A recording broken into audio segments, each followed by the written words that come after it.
ಬೇಕಂತದ್ದು ನಾವು ಈಗಾಗಲೇ ಈ ಒಂದು ನಮ್ಮ ಇತಿಹಾಸದಲ್ಲೇ ಶಿಕ್ಷಣ ಪಡೆದೇ ಇದ್ದಂಥ ಕಾರಣಕ್ಕಾಗಿ ನಮಗೆ ಆರಂಭದಲ್ಲಿ ನಿಮಗೆ ಗೊತ್ತದ ಮತ್ತೊಮ್ಮೆ ಹೇಳ್ತಾ ಇರ್ತೀನಿ. ನಮಗೆ ನಮ್ಮ ದೇಶದಲ್ಲೇ ಕೇವಲ ಕೆಲವು ಜನ ಮೇಲ್ವರ್ಗದವ್ರು ಕರ್ಕೊಳ್ತೀವಿ, ಅದು ಮೇಲ್ಜಾತಿಯವ್ರದ್ದು ಕರ್ಕೊಳ್ತೀವಿ, ಅವರಷ್ಟೇ ಶಿಕ್ಷಣ ಪಡೆಯುವಂಥ ವ್ಯವಸ್ಥೆ ಇತ್ತು.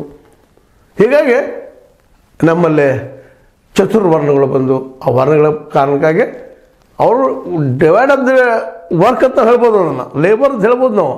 ಆದರೆ ಅವೆಲ್ಲ ಏನಾಗ್ಬಿಟ್ಟು ಕಾಲಾಂತರದಲ್ಲಿ ಅಂದರೆ ಒಂದು ವಿಜ್ಞಾನ ಬೆಳೆಯೋದಕ್ಕೆ ಮತ್ತೇನು ಬೆಳೆಯೋದಕ್ಕೆ ಓದೋದಕ್ಕೆ ಅವಕಾಶಗಳಾದಕ್ಕಾಗಿ ಒಂದು ದೊಡ್ಡ ಬಹುಸಂಖ್ಯಾತ ಜನ ನಾವು ಇವತ್ತು OBC ಅಂತ ಕರ್ಕೊಳ್ತೀವಿ, ಅತಿ ಹಿಂದುಳಿದವರು, ದಲಿತರು, ಮೈನಾರಿಟೀಸ್ ಅಂತ ಕರ್ಕೋಬೋದು. ಇವರೆಲ್ಲರಿಗೂ ನಾವು ಶಿಕ್ಷಣ ಕೊಡೋದು ಹೋಗಿಬಿಟ್ಟು ಇತಿಹಾಸದಲ್ಲೇ ಕೇವಲ ಕೆಲವು ಜನ ಕ್ಷತ್ರಿಯ ಅನ್ನುವಂಥವ್ರು, ವೈಶ್ಯ ಅನ್ನುವಂಥವ್ರು, ಬ್ರಾಹ್ಮಣರು ಅನ್ನುವಂಥವ್ರು ಮಾತ್ರ ಈ ವಿಜ್ಞಾನವನ್ನು ಅಭ್ಯಾಸ ಮಾಡೋದು.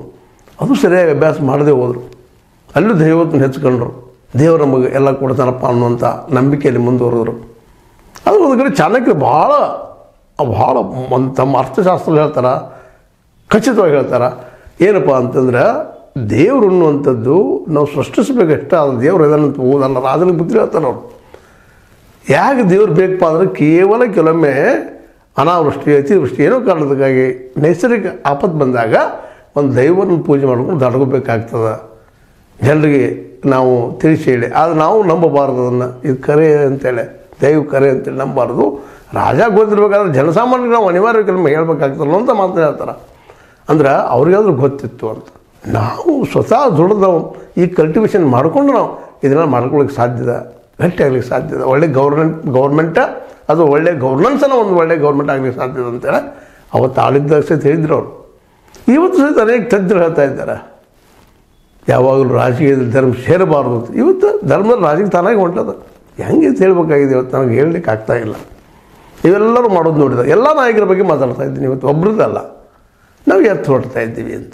ನಮ್ಮ ಸಂವಿಧಾನವನ್ನು ಎತ್ತು ತೊಗೊಂಡು ಹೊಂಟಿದ್ದೀವಿ.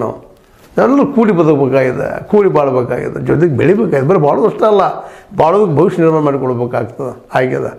ಯಾಕಂದರೆ ಇವತ್ತು ರಾಜಕಾರಣದಲ್ಲಿ ಎಲ್ಲರೂ ಭ್ರಷ್ಟರ, ಯಾರು ತೋರಿರಿ, ಒಬ್ಬರು ಶಿಷ್ಟ ಒಳಗೆ ಹೋಗೋಕ್ಕೆ ಸಾಧ್ಯ ಇಲ್ಲ. ಇವತ್ತು ಒಬ್ಬರು ಶಿಷ್ಟಲ್ಲಿ ಬರಲಿಕ್ಕೆ ಸಾಧ್ಯ ಇಲ್ಲ. ಎಲ್ಲರೂ ಇವತ್ತು ರಾಜಕೀಯ ಮಾಡೋದ್ರೆ ಏನಪ್ಪ, ದುಡ್ಡು ಕೊಡೋದು, ಸೆರೆ ಹಂಚೋದು, ಮತ್ತೇನು ಮಾಡೋದು, ಆರಿಸಿ ಬರೋದು, ಮುಂದೆ ಹೋದ್ಮಂತ ಗಂಟು ಮಾಡೋದು, ಮುಂದಿನ ಚುನಾವಣೆಗೆ ಗಂಟು ಮಾಡೋಕ್ಕೆ ಶುರು ಮಾಡೋದು.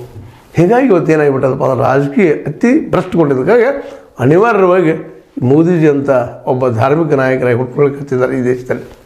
ಇವತ್ತು ನೋಡಿ ಅವ್ರು ಆಗಾರ 2014 ಬಂದಂಥ ಅವರ ಆಗಿನ ಡ್ರೆಸ್ಸು, ಆಗಿನ ವಾತಾವರಣ, ಆಗಿನ ಮಾತುಕತೆ ಕಿರಿಸ್ಕೊಂಡ್ರು, ನೆನಪಿಸ್ಕೊಂಡ್ರು. ಇವತ್ತು ಅದೇ ಇವತ್ತು ಮಾತಾಡೋಂಥದ್ದು, ಇವತ್ತು ಹಾಕುವಂಥ ಡ್ರೆಸ್ಗಳು, ಅವರು ಗಂಗೆಯಲ್ಲಿ ಮುಳುಗೋದು, ಮತ್ತೆಲ್ಲಿ ಮುಳುಗೋದು, ಅದೇ ರೀತಿ ಗಂಗೆ ಮತ್ತು ಈ ಕೆಳಗಿನ ನಮ್ಮ ಕಾವೇರಿನೋ ಅಥವಾ ಇನ್ನುಳಿದ ನದಿಗಳನ್ನು ಕೂಡಿಸುವಂಥದ್ದು, ಗೋದಾವರಿ ಕೂಡಿಸ್ಬೇಕು ಅನ್ನೋಂಥ ವಿಚಾರಗಳು, ಅಥವಾ ರಾಮೇಶ್ವರದಲ್ಲಿ ಹೋಗುವಂಥದ್ದು, ರಾಮೇಶ್ವರದಲ್ಲಿ ಕೂಡಿಸುವಂಥ ಅನೇಕ ವಿಚಾರಗಳು ನಾವು ನೋಡ್ತಾ ಇದ್ದೀವಿ. ಇವತ್ತು ದಕ್ಷಿಣದಲ್ಲಿ ಎಲ್ಲ ಕಡೆ ಅಡ್ಡಾಡ್ತಾ ಇದ್ದಾರೆ. ಕೇರಳದಲ್ಲಿ ಅಡ್ಡಾಡಿದ್ರು, ತಮಿಳುನಾಡಲ್ಲಿ ಅಡ್ಡಾಡ್ತಿದ್ದಾರೆ, ಆಂಧ್ರದಲ್ಲಿ ಅಡ್ಡಾಡ್ತಾ ಇದ್ದಾರೆ. ಇದರಿಂದ ರಾಜಕೀಯ ಉದ್ದೇಶ ಇರ್ಬೋದು, ಆದರೆ ಆ ರಾಜಕೀಯ ಧರ್ಮದ ಗೆಲ್ಲಿಗೆ ಹೊರಟಿದ್ದೀರಿ ಅಂತ ಇದು ಅಪಾಯಕಾರಿ. ಯಾಕಂದ್ರೆ ನಮಗೆ ಒಳ್ಳೆ ಆಡಳಿತ ಬೇಕಾಗಿದೆ. ಈ ನಮ್ಮ ದೇವ್ರ ಗುಡಿಗೆ ಹೋದ್ರೆ ನಮ್ಮ ಬಡತನ ಹೋಗ್ತದನ, ನಾವು ಮಸೀದಿಯಲ್ಲಿ ನಮಾಜ್ ಮಾಡಿದ್ರೆ ನಮ್ಮ ಬಡತನ ಹೋಗ್ತದನ, ನಮ್ಮೆಲ್ಲ ಮಕ್ಕಳು ಎಜುಕೇಟೆಡ್ ಆಗ್ತಾರ.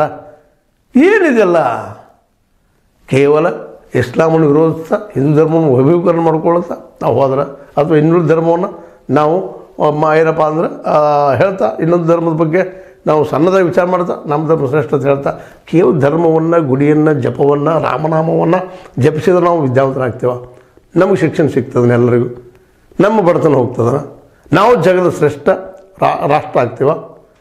ನಾವು ವಿಚಾರ ಮಾಡೋದು. ನಾವು ಸ್ವತಂತ್ರ ಪೂರ್ವದಲ್ಲೂ ಸಹಿತ ನಮ್ಮ ಹಿಂದಿನ ಜನ ಎಲ್ಲ ದೇವತ್ವವನ್ನು ದೇವ ನಂಬಿಕೆ ಇಟ್ಟಂಥ ಬೆಳೆದು ಬಂದಂಥ ಜನ ನಾವೆಲ್ಲ. ಆದರೆ ನಾವು ಯಾವ ಪ್ರಮಾಣದಲ್ಲಿ ಮ್ಯಾಲೆ ಇದ್ದೀವಿ, ಸದಾ ನಾವೆಲ್ಲ ಇಡೀ ಇತಿಹಾಸ ತುಂಬ ಅಶೋಕನ ನಂತರ ನಾವು ಇತಿಹಾಸನ ಅಭ್ಯಾಸ ಮಾಡ್ತಾ ಬಂದಾಗ ನಾವು ಇನ್ನೊಬ್ಬರು ಗುಲಾಮರು ಆಗ್ತಾನೆ ಬಂದ್ವಿ. ಮೊದಲು ಗ್ರೀಕರು ಬಂದರು, ಅವ್ರು ನಮ್ಮನ್ನು ಆಳಿದರು. ಅದಕ್ಕೆ ಪೂರ್ವದಲ್ಲೇ ನಮ್ಮಲ್ಲೇ ಏನಪ್ಪ ಅಂತಂದ್ರೆ ಹೊರಗಿನ ಬಂದಂಥವರು ನಿಮಗೆ ಗೊತ್ತದ ಯಾರಂತೇಳಿ. ಇಲ್ಲಿ ಒಂದು ಆರ್ಯರು ಬಂದರು, ದ್ರಾವಿಡರ ಮೇಲೆ ದಾಳಿ ಮಾಡಿದರು, ದ್ರಾವಿಡ ದಕ್ಷಿಣಕ್ಕೆ ಬಂದರು. ಇವತ್ತು ಕೆಲವರು ಒಪ್ಪುವುದಿಲ್ಲ, ಯಾರು ಹೊರಗಿಂದ ಬಂದಿಲ್ಲ, ಇಲ್ಲವರು ಅವ್ರು ನಮ್ಮವರು ಅಂತ ಹೇಳ್ಬೋದು. ಬಟ್ ಅವರ ಆಚಾರ ವಿಚಾರಗಳು ಇನ್ನುಳಿದವುಗಳು ನಾವು ಇವತ್ತು ಇಂಡಸ್ ವ್ಯಾಲಿ ಸಿವಿಲೈಸೇಷನ್ ಅಭ್ಯಾಸ ಮಾಡಿದ್ರೆ ಗೊತ್ತಾಗ್ತದೆ.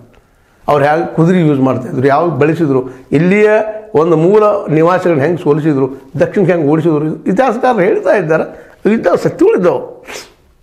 ಆವತ್ತು ಹಿಡಿದು ಇವತ್ತು ನಮ್ಮ ದಾಳಿಕೋರ ನಮ್ಮ ದೇಶ ಬಂದರು. ಯಾಕೆ ನಾವು ವೀಕ್ ಆಗುತ್ತಾ ಬಂದೀವಿ ಅಂತ, ಧರ್ಮನ ಹಿಡ್ಕೊಂಡು ದೇವ್ರನ್ನ ನಂಬ್ಕೊಂಡು ಬಂದಂಥ ನಾವು ಮೇಲೆ ದಾಳಿ ಒಳಾಗುತ್ತಾ ಬಂದೀವಿ.